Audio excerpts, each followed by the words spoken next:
It was a cold Sunday morning in Moscow, Idaho. The kind of quiet college town where everyone knows everyone, where students walk home from late-night study sessions under streetlights that barely flicker.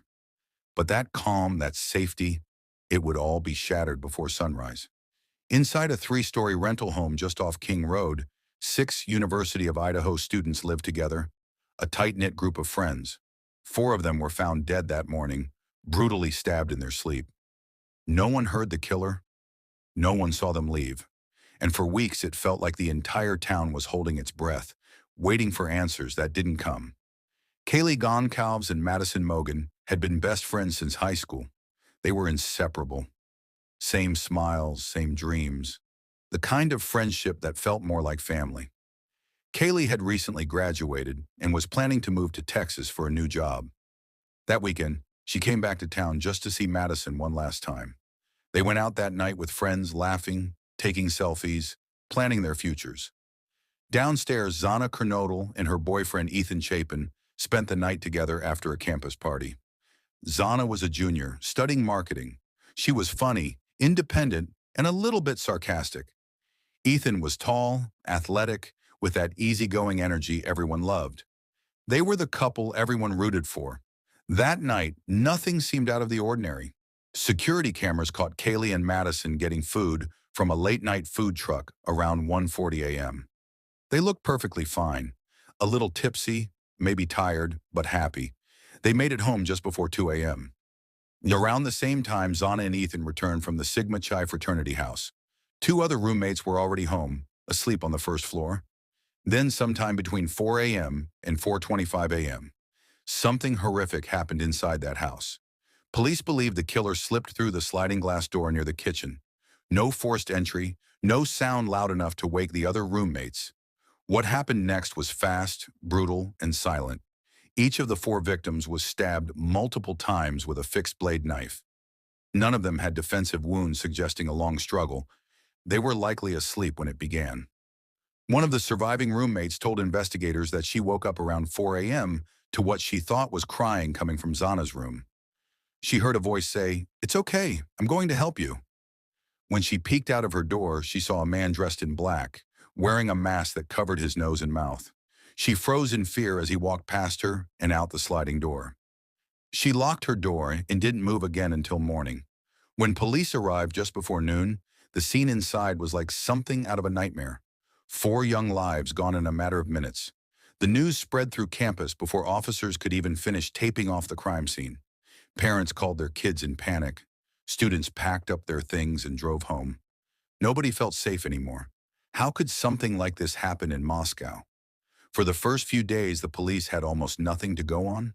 No murder weapon, no clear motive, no suspect. The surviving roommates were ruled out quickly. The boyfriends and friends were questioned and released. The public grew restless. Online detectives started spinning wild theories. Kaylee's parents were desperate. Her father, Steve Goncalves, begged authorities to share more information. He said his daughter had big plans, big energy. She wasn't supposed to die like this. Madison's family said the same. It was as if the world had stopped making sense. Then 3 weeks after the murders, investigators released a key clue. A white Hyundai Elantra seen near the victim's house around the time of the killings. They didn't know who it belonged to, but they were certain that car had something to do with the case. That single lead would soon unravel one of the most chilling discoveries in modern true crime. About 10 miles away at Washington State University in Pullman, a 28-year-old PhD student named Bryan Kohberger was studying criminology. To his classmates, he seemed quiet, awkward, sometimes overly analytical. He talked about serial killers in class, about criminal psychology, about how people get caught. One of his professors later said he was brilliant but strange. He liked control. He liked patterns. When police ran a nationwide search for white Elantras registered in the area, Bryan's name came up. His car matched the one seen near King Road. Investigators started digging.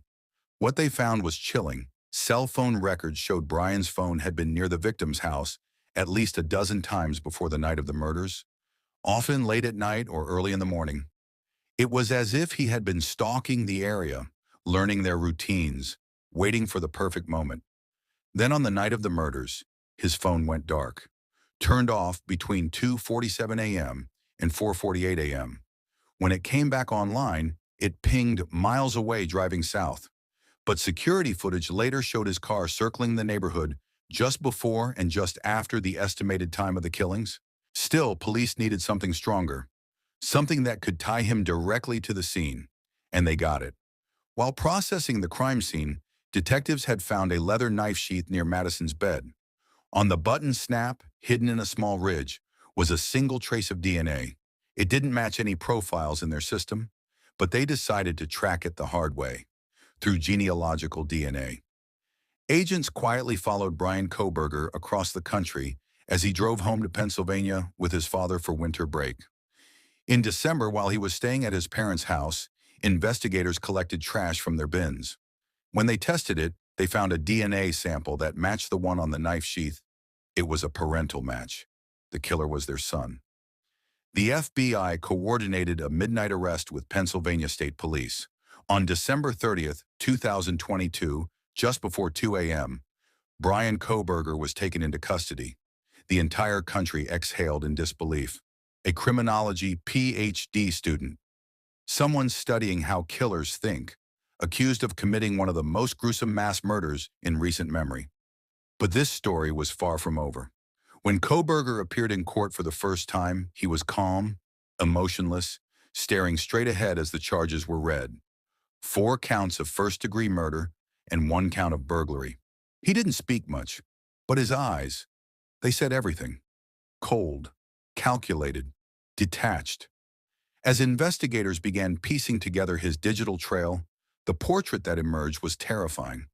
He had reportedly searched online for things like how to commit murder and get away with it, what do serial killers feel after killing, and even how to choose a victim. His academic obsession with crime seemed to blur into something darker, something real. By the time authorities laid out the evidence, the world was left asking one haunting question: why? Why would a man who studied criminal justice, who supposedly understood the psychology of killers, decide to become one himself? After Bryan Kohberger's arrest, the nation's shock turned into morbid curiosity. Who was this man who seemed to live and breathe the study of crime? How did a criminology PhD student go from reading about killers to allegedly becoming one? People began to dig. His former classmates described him as socially awkward, overly confident in his intelligence, and oddly fascinated with how criminals think. Some said he would dominate class discussions about serial killers, often challenging professors or classmates, almost as if he wanted to prove he understood the minds of murderers better than anyone else. In one online survey for a research project he posted months before the murders, he asked criminals to describe their thoughts, emotions, and feelings during their crimes. It was supposed to be an academic study, but reading it later, investigators couldn't help but see it differently.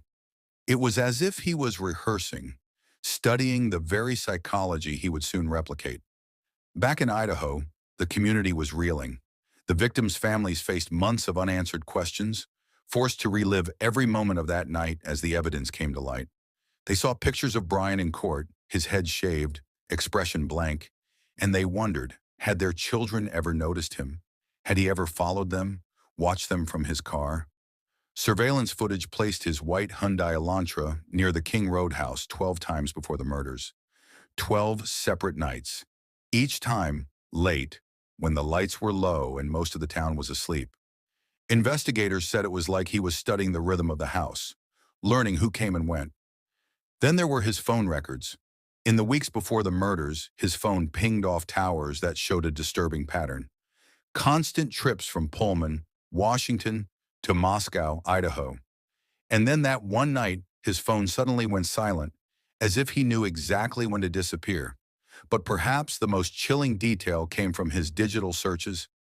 In the days around the killings, he searched for Idaho murders updates and police unable to find suspect. He was reading about the very manhunt that was closing in on him. Some nights he looked up how to avoid leaving DNA. Investigators believe he may have been watching the media coverage, almost obsessively, waiting to see if his plan had worked. When FBI agents finally arrested him at his family home in Pennsylvania, they described him as calm.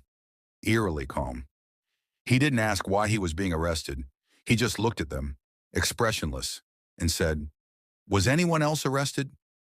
That question sent a chill down the agent's spines. It was as if he expected an accomplice, or perhaps wanted to know if they'd figured it all out.